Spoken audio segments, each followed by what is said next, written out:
się kameruje? Kameruje się. Że tak sobie przycupnę tutaj. A ja się z wami przywitam. Cześć, dzień dobry, witajcie. Cześć, dzień dobry, witajcie. Z tej strony my w naszym samochodzie, w pięknych okolicznościach przyrody. No i co? Dzisiaj będzie taki odcinek techniczny. Zapraszamy Was na pogadankę o czym? O prądzie w podróży. Pogadamy o prądzie w podróży, pogadamy o ładowaniu, stacji zasilania w podróży, o wykorzystaniu słoneczka. Także co? Zostańcie z nami, zapraszamy Was na odcinek. Dobra, zeszliśmy niżej, żeby móc pogadać o tym urządzeniu. Co my tu mamy? Stacja zasilania EcoFlow River 2, czyli co tak naprawdę? No bo zapytacie, co to jest? To jest 3,5 kW powerbank o pojemności 256 Wh. Spora pojemność, prawda? Spora pojemność, spora moc. Urządzenie jest w stanie wygenerować nam 300 W mocy i jest w stanie wytrzymać pobór do 600 W mocy chwilowej, tak? Czyli jak Wam to w prosty sposób wytłumaczyć? Dzięki funkcji X-Boost, w momencie, jeżeli kątówka pobiera Wam 300 W cały czas, ale do rozruchu potrzebuje takiego uderzenia, to spokojnie to urządzenie nam to wytrzyma. Czyli jeżeli w domu potrzebujecie przyciąć coś kątówką przy wyłączonym prądzie, to spokojnie za pomocą tego urządzenia dacie radę to zrobić. Ale przecież nie do kątówki jest to stworzone, tak? Przecież chodzi o to, żeby podładować urządzenia w podróży. Także chodźcie bliżej, Wam tutaj pokażę. Ja już włączyłem to urządzenie. Mamy wyświetlacz, który informuje nas o pojemności, o mocy wejściowej, wyjściowej i przewidywanym czasie pracy na baterii. On tutaj teraz będzie nam pokazywał 99 godzin, ponieważ nie mamy podpiętych żadnych źródeł wyjściowych. I co? Dużym plusem tego urządzenia jest jego ładowanie. Możemy go naładować na 4 sposoby, a naładowanie go do 100% zajmuje do godziny. Także zobaczcie, jeżeli chodzi o prędkość ładowania, ja tu celowo zostawiłem sobie komórkę i teraz Wam pokażę. Zobaczcie, mamy aplikację. Jak widzicie, jest aplikacja, ona pokazuje podobne dane, które pokazuje wyświetlacz, czyli mamy 96% naładowania. Widzimy to samo w aplikacji i w momencie, jeżeli pojawią się źródła wejścia, wyjścia, to tak samo będziecie widzieli tutaj na tych wykresach poszczególne odbiorniki, nadajniki, tak? Jeżeli wejdziemy sobie w ustawienia, mamy coś takiego jak AC Charging Speed i możemy sobie tutaj płynnie ustawić moc, z jaką będzie urządzenie ładowane. Także jeżeli lubimy sobie oszczędzać akumulatory i nie potrzebujemy szybko się naładować, to możemy sobie ustawić 150 W i on będzie sobie powoli się ładował. Jeżeli, tak jak ja, zawsze zapominamy się podładować, ustawiamy 360 W i urządzenie w ciągu chwili po prostu błyskawicznie się ładuje. No ale jeżeli chodzi o ładowanie, to porozmawiajmy o tych 4 sposobach, 4 możliwościach naładowania tego urządzenia. Pierwsza możliwość, idąc od przodu, żeby nie przekręcać, USB-C. Mamy tutaj wejście portem USB-C, podpinamy normalnie ładowarkę i to sobie będzie powolutku się ładowało. I to jest pierwsza z opcji. Idziemy do tyłu urządzenia. Z tyłu urządzenia mamy gniazda wejściowe. Mamy gniazdo takie, jak znamy z komputera, czy nie wiem, z drukarki, z monitora. Tutaj podpinacie normalnie 230 i urządzenie się ładuje. Tutaj mamy takie żółte gniazdo i to żółte gniazdo działa na 2 sposoby. Po pierwsze, możemy podpiąć panel solarny, o którym porozmawiamy w dalszej części odcinka, albo możemy podpiąć przewód, który pozwoli nam się ładować z gniazda zapalniczki samochodowej. Czyli do czego nam to służy? Służy nam to do tego, że jeżeli mamy pochmurny dzień i musimy się przemieścić, to na czas przemieszczania możemy wpiąć się do gniazdka zapalniczki samochodowej i sobie tą stację zasilania podładować. Także w ten oto sposób, na te 4 sposoby możemy naładować naszą stację. Dobra, porozmawialiśmy o wejściach, ale teraz porozmawiajmy o tym, co najbardziej nas interesuje, bo zawsze interesuje nas ten zysk, tak? Czyli to, co dostajemy, czy to od pracodawcy, czy od urządzenia, tak? Także porozmawiajmy o tym, co urządzenie może nam dać. Urządzenie może nam dać wiele. Zobaczcie, jeżeli chodzi o wyjścia, mamy do dyspozycji taki otwór, który na pierwszy rzut oka może Was zastanawiać, ale to jest otwór, który służy do tego, żeby włożyć tutaj wtyczkę do zapalniczki samochodowej. To jest nic innego jak gniazdo zapalniczki samochodowej. Idąc dalej, mamy gniazda USB w postaci sztuk 2, w ilości sztuk 2. mamy jedno gniazdo USB-C i po prawej stronie mamy gniazdo 230. Żeby włączyć te gniazda, zobaczcie, mamy tu przycisk i możemy sobie te gniazda uruchomić. Wy tego pewnie nie słyszeliście, bo dzieje się to cichutko, ale urządzenie w momencie włączenia sobie zasilania, ono wydaje takie ciche kliknięcie, oznacza, że uruchomiło przekaźnik i w tym momencie zaczęło działać. Do czego nam jeszcze się może ogólnie to urządzenie, jeżeli mówimy o 230, może nam się przydać? Kojarzycie takie urządzenia, które nazywają się UPS, tak? To jest takie awaryjne podtrzymanie zasilania komputera. Często spotyka się to w biurach. To urządzenie może służyć jako właśnie takie podtrzymanie. Dzięki technologii EPS zastosowanej w naszej stacji zasilania, może ono posłużyć właśnie jako stacja awaryjna.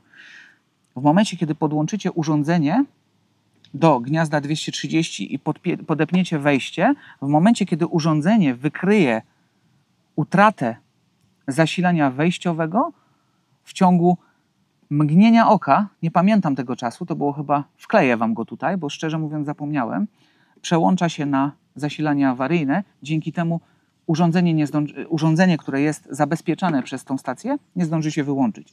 Także nawet jeżeli nie jeździcie, nawet jeżeli chwilowo nie używacie tego urządzenia na wyjazdach, to może ono wam posłużyć w domu jako stacja zasilania, jako zasilanie awaryjne i zabezpieczenie waszych urządzeń przed wyłączeniem, przed przepaleniem, przed uszkodzeniem. Wstałem, znaczy, że się coś będzie działo.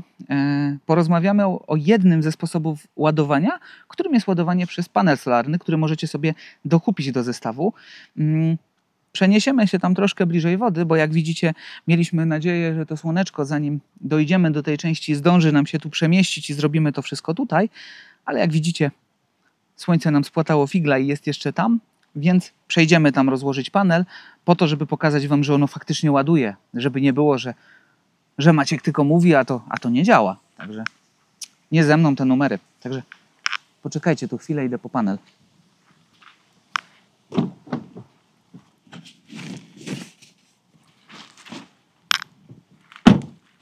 Zobaczcie.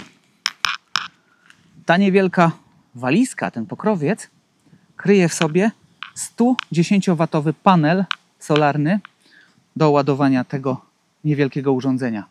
Także chodźcie tam na trawkę, zobaczymy, jak to działa.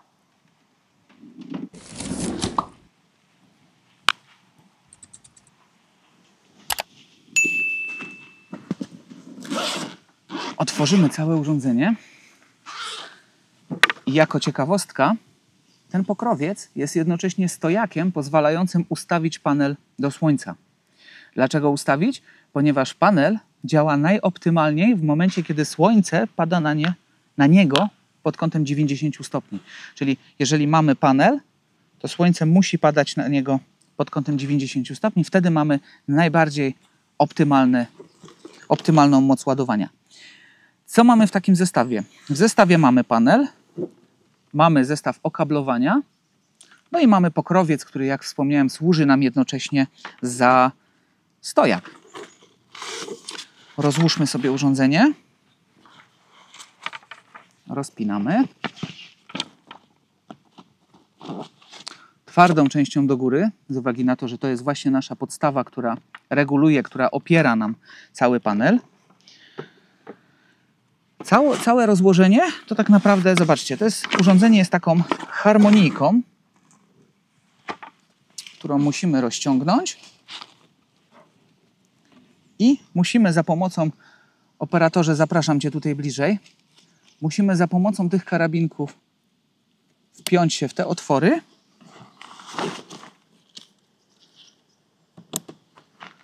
Z góry, czekajcie, przestawię sobie stację. Musimy to samo zrobić z dołu.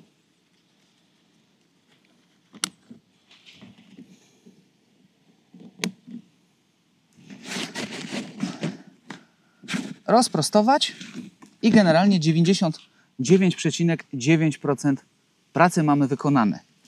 To, co musimy teraz zrobić, to wziąć przewód. On mi się tu trochę poplątał. Odnajdujemy wtyczkę. I zobaczcie, moi drodzy, to jest ta wtyczka, o której wam mówiłem. Tam mamy takie żółte gniazdko z tyłu. Wtyczka jest taka pomarańczowa i ona jest asymetryczna. Nie da się tego wpiąć odwrotnie. Generalnie cały panel jest zrobiony w taki sposób, że nie wepniemy przewodów odwrotnie. Także nawet jeżeli będziemy bardzo chcieli to zepsuć, nie da rady. Wpinamy się do stacji. Chodźmy trochę do cienia. Chodźmy tutaj do cienia i zobaczymy, co on nam będzie pokazywał. Zobaczcie. Ustawione od niechcenia. Słyszycie, włączył się wentylator. Nie wiem, czy słyszycie. Czekajcie, tam mam tu do mikrofonu. Uruchomił się wentylator, co jest dla nas oznaką dźwiękową, że ładowanie się rozpoczęło.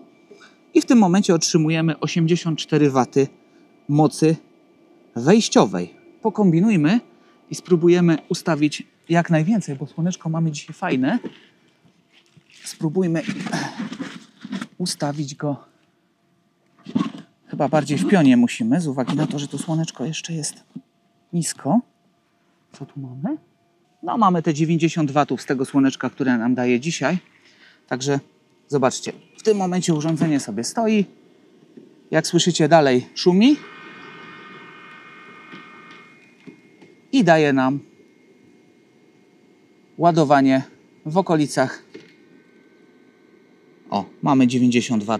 Mamy ciągle 90 W, także chodźcie, wam jeszcze pokażę patent, bo powiedziałem, że ten stojak jest, pokrowiec jest stojakiem. Zobaczcie, jak to fajnie działa. Po pierwsze, możemy sobie oprzeć po prostu z uwagi na to, że ta część, słyszycie? Ona jest sztywna. Możemy sobie oprzeć ten panel, ale zobaczcie, za pomocą tych zamków możemy spowodować,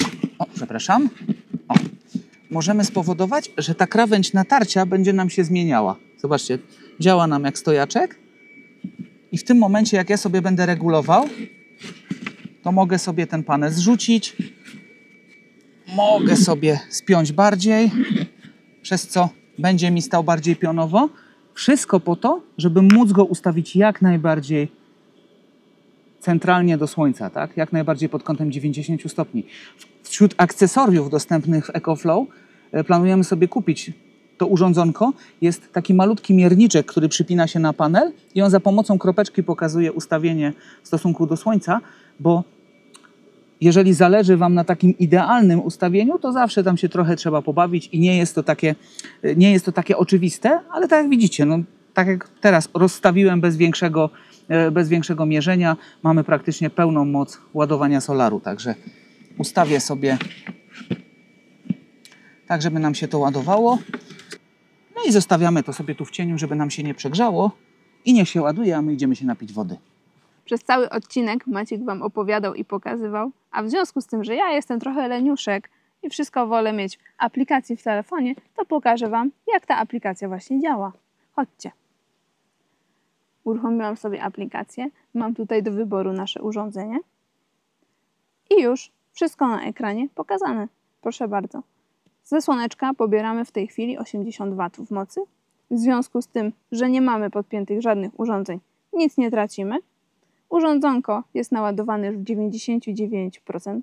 Poczekamy jeszcze chwilę i praktycznie za darmo będziemy mieć naładowane całe urządzenie.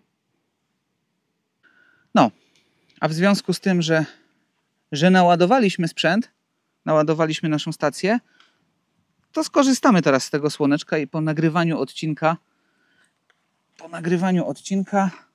czekajcie, podłączymy sobie ładowanie, cyk, cyk, cyk, cyk, tutaj asystentka moja trzyma,